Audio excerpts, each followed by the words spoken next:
लीला जी अपनी बहू को आज फिर आंगन में खड़े होकर डांट रही हैं। अरे क्यों री?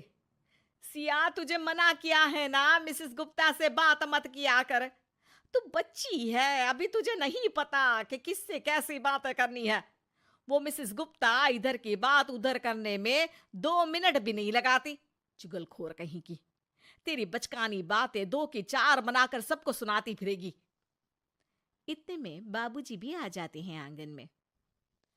अरे चिल्ला क्यों रही हो? बहुत समझदार है, जानती है सब कैसे किससे क्या बात करनी है। अरे तुम्हें नहीं पता कुछ।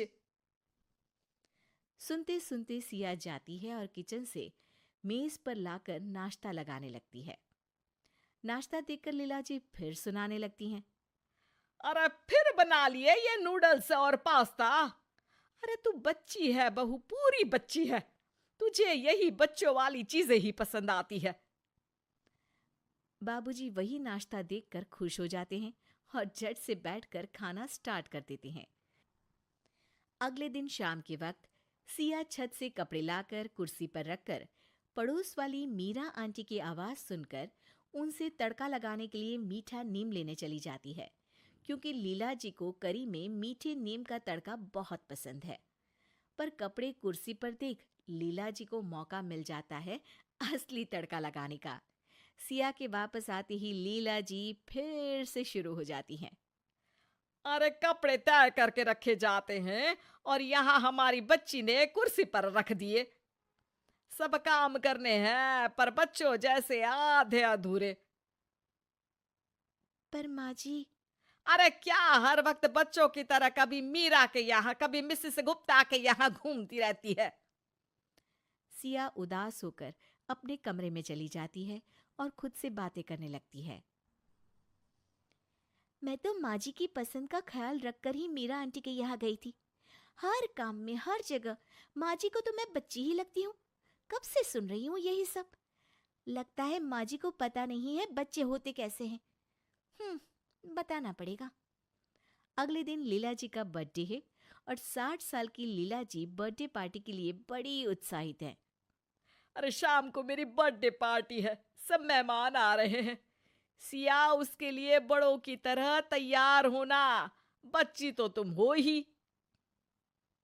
बहुत अच्छे से सजूंगी माँ जी, बहुत अच्छे से।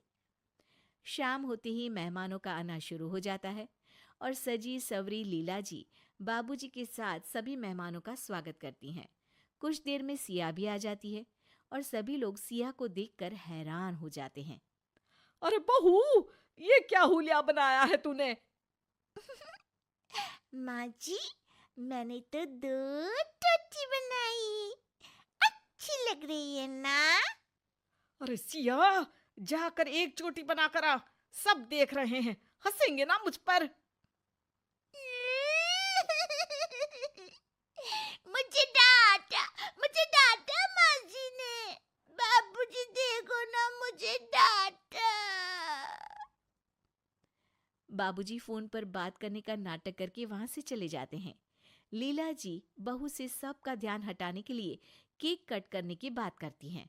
अब आइए ना, केक कट करते हैं, आइए आइए सब। सब लोग केक की चारों ओर घेरा बनाकर खड़े हो जाते हैं। फिर सिया आती है। Side side side side uncle side, P P P P P P P. Siya जोर से तालियां बजाने लगती है और लीला जी के पास जाकर खड़ी हो जाती है। ये माँ जी का हैप्पी बर्थडे केक मिलेगा। आंटी, आपको भी मिलेगा ऐसे। क्या देख रही हो? अरे सिया, भगवान के लिए चुप हो जा। क्यों? आज भगवान का भी बर्थडे है क्या? बाबूजी हैप्पी बर्थडे गाना शुरू कर देते हैं और लीला जी केक कट करती हैं। सिया झट से केक का पीस उठाकर लीला जी के चेहरे पर लगा देती है। हैप्पी बर्थडे माँ जी। माँ जी भूत बन गई। देखो सब देखो तो भूतनी। टमाटर डाल भूतनी। लीला जी पर सब हंसने लगते हैं और वो भागकर मुंह धोने चली जाती हैं। जब लीला जी वापस आती हैं तो सिया को फ्लोर पर लेटा हुआ पाती हैं। अरे सिया, क्या कर रही हो तुम ऐसे? इतनी देर में गाना बजने लगता है और सिया डांस करने लगती है। लीला जी जैसे तैसे सिया को उठाती हैं और साइड में ले जाती हैं।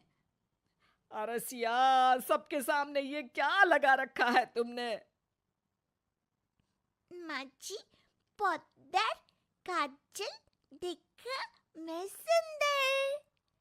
ये बोलकर सिया वहां से भागकर मिसेस गुप्ता के पास पहुंच जाती हैं। आंटी आंटी, आप मिसेस गुप्ता हो ना? माँ जी बोलती है आपको इधर उधर सुनाना बहुत पसंद है। मेरे को भी पोएम सुनाने की है। लकड़ी की काठी, टाटे पे गोला। अरे लीला, क्या है ये? इसलिए बुलाया क्या तुमने हमें? इतने में सिया शर्मा अंकल के पास पहुंच जाती है। अंकल, आपके पेट को क्या हुआ? ये तो ढोलक के जैसा फूल गया है। आपके पेट में बेबी है क्या? टपक टप टप, मस्त ढोल बजेगा। शर्मा जी ये सुनकर वहां से चले जाते हैं और सिया खाने की मेज पर बैठे मेहमानों के पास पहुंच जाती है और सबकी प्लेट से खाने लगती है। आंटी, मेरे को गुलाब जामुन खाना है, लेकर आओ ना। तब से खा लियो, जाओ कुत्ती। इतने में सिया को एक बच्चे के पास टेडी बेयर दिख जाता है और वो रोना शुरू कर देती है। टॉय टॉय, मेरे को भी चाहिए। सिया जाकर उस बच्चे का टेडी बेयर खींचने लगती है और लेकर भाग जाती है। सभी मेहमान परेशान हो जाते हैं और लीला जी की इस शैतान बच्ची बहू से तंग आकर आधी पार्टी से ही चले जाते हैं। बस फिर पार्टी में बचते हैं सिया, लीला जी और बाबूजी। अरे बहू, हो गया या बाकी है कुछ? क्यों माँ जी, मैं तो बच्ची हूँ ना, आप ही तो बोलती है माँ जी। अरे समझ गई मैं, कोई बच्ची नहीं हो तुम। बड़ी समझदारी से ये समझाया है तुमने मुझे। सिया बाबूजी को हाई फाइव देती है और इतने में सिया के हस्बैंड श्याम आ जाते हैं और तीनों साथ में बोलते हैं, happy birthday. Happy birthday, happy birthday. वैसे सासू माँ, बुढ़ापे में भी लोग बच्चे जैसी ही हो जाते हैं ना, तो आप कितने साल की बच्ची हो गई? आला तो पतल, मैं कोई बच्ची बच्ची नहीं हूँ। बहू का नेग। शीना को उसके ससुराल वालों ने एक शादी में पसंद कर लिया था। अरे वो लड़की तो बड़ी प्यारी है, मेरे बेटे अमन के लिए बात चलाओ ना। बस फिर क्या था, किसी रिश्तेदार के दखल से दोनों की शादी हो जाती है। लेकिन शीना की सास पारुल और उसकी देवरानी आसपास ही रहते थे। शादी के बाद शीना कहती है, सुनिए जी, ये चौका छूने की क्या रस्म होती है, जानते हैं क्या आप? अरे नहीं यार, हाँ पर मम्मी को चाची से बोलते सुना था कि आज तुमको किचन की जिम्मेदारी देंगे, तो वो लोग आ रहे हैं खाना खाने हमारे घर। हे भगवान, ये कैसी रस्म है? साड़ी पहनकर किचन में खाना बनाना, ये तो कंप्यूटर की कोड को डिकोड करने से भी ज्यादा मुश्किल काम है। अरे चिंता क्यों करती हो, माँ है ना, सब संभाल लेंगी, वो बहुत समझदार है। शीना को भी पति की बात ठीक लगती है। वहीं घर पर शीना की चाची सास, ससुर और उनकी बहू खाने पर पहुंचते हैं। शीना की चाची सास उसकी सास से कहती है, अरे कहाँ है दीदी, आप अभी भी किचन में हैं क्या? रस्म बहू की है या आपकी? चाची की बहू कहती है, और हमारी चौका छूने की रस्म थी तो हम तो सुबह 4 बजे ही किचन में पहुंच गए थे। अरे तेरी ताई ने सर पर चढ़ा रखा है बहू को। शीना सबकी बात सुने बगैर सामने आती है। अरे आज तो तेरी चौका छूने की रस्म थी ना, तुम ही देर से आई हो। वो चाची मुझे ना साड़ी बांधने में देर हो गई। तो वक्त से उठा करो ना। पता है जब नई शादी है, रस्में होनी है, तो फिर थोड़ा कम आराम कर लोगी तो कुछ घट नहीं जाएगा। शीना की सास को बहुत बुरा लगता है कि चाची उसकी बहू से ऐसे बात कर रही है। अरे शीना, चलो किचन में, मैं तुम्हें समझा देती हूँ कि कैसे क्या करना है। देखो, मैंने सब बनाकर यहाँ रख दिया है, तुम्हें सिर्फ हलवा बनाना है। उसकी भी पूरी तैयारी कर दी है बेटा। बस किशमिश डालकर हलवा में मिलाकर लेकर आ जाना। बस फिर क्या था, एक एक कर शीना सारा खाना टेबल पर लगा देती है। अरे बहू ने इतना सब बना दिया, वाह जी वाह। तभी शीना बोल देती है, नहीं नहीं चाची, ये सब तो माँ ने बनाया है, मैंने तो सिर्फ इसे टेबल पर लगाया है। वो साड़ी पहनकर काम करना अभी थोड़ा मुश्किल होगा ना। चाची सास तो सुनकर मानो बिफर ही जाती है। ये क्या बात हुई दीदी? मैं जब शादी कर कर आई थी तो आप बड़ी थी, पर किचन में ना आप आई और ना माँ जी। हाँ, क्योंकि उस वक्त मैं बहू थी और मुझे सास के हिसाब से काम करना था। लेकिन अब मैं सास हूं तो मैं बहू को वैसे ही बनाऊंगी ना, जैसा कभी मैं बनना चाहती थी। खैर, चाची सास खाना खाकर वहां से चली जाती है। कुछ दिनों बाद, अरे शीना, ये क्या पहन रखा है? हे भगवान, इस परिवार में क्या हो रहा है?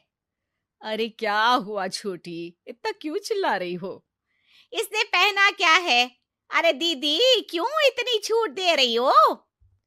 शीना जो कि सलवार सूट पहने खड़ी थी, चाची के गुस्से को देखते ही अंदर चली जाती है। देख छोटी, हम दोनों को आज की बहुओं से तुलना नहीं करनी चाहिए। वो दौर अलग था, आज का वक्त अलग है। देखिए दीदी, ये तो परंपरा है, हमारी सास ने हमें दी और आगे हमें अपनी बहुओं को देना है।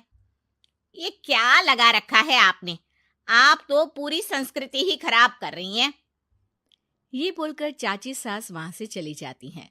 शीना की सास चाची की बात से परेशान होकर रोने लगती है। तभी उसका पति वहां आ जाता है। अरे क्या हुआ भाग्यवान, फिर तुम्हारी देवरानी तुमको ताने देकर चली गई है क्या? हाँ, पता नहीं मैं ठीक कर रही हूँ कि नहीं, पर मुझे तो बहू के सूट पहनने में कुछ गलत नहीं लगता। अरे लोगों की बहुएं तो न जाने क्या क्या पहनकर घूम रही हैं। मैं तो उसे भी बुरा नहीं मानती। ये क्या मेरी गलती है? अरे नहीं, बिल्कुल नहीं। अपने किए फैसले का सम्मान करो। ठीक है सब। कुछ दिन निकल जाते हैं। फिर आता है शीना का पहला करवा चौथ। अरे शीना बेटा, यह त्योहार हमारे घर में बहुत मायने रखता है। तुम शाम की पूजा के लिए अच्छे से तैयार हो जाना। और सुनो, चाची सास और उनकी बहू भी यहाँ आएंगी पूजा के लिए, तो खाना भी बनाना है, वो मैं बना लेती हूँ। तुम बस आज के दिन साड़ी पहनना बेटा। शीना समझ नहीं पाती है कि चाची सास के आने पर उसकी सास उसे साड़ी पहनने को क्यों बोलती है। नहीं नहीं माँ जी, मैं सारा खाना बना लूंगी, आप उसकी चिंता ना करिए, अब तो मैंने सब कुछ सीख लिया है। शीना की सास उसकी बात पर खुश हो जाती है।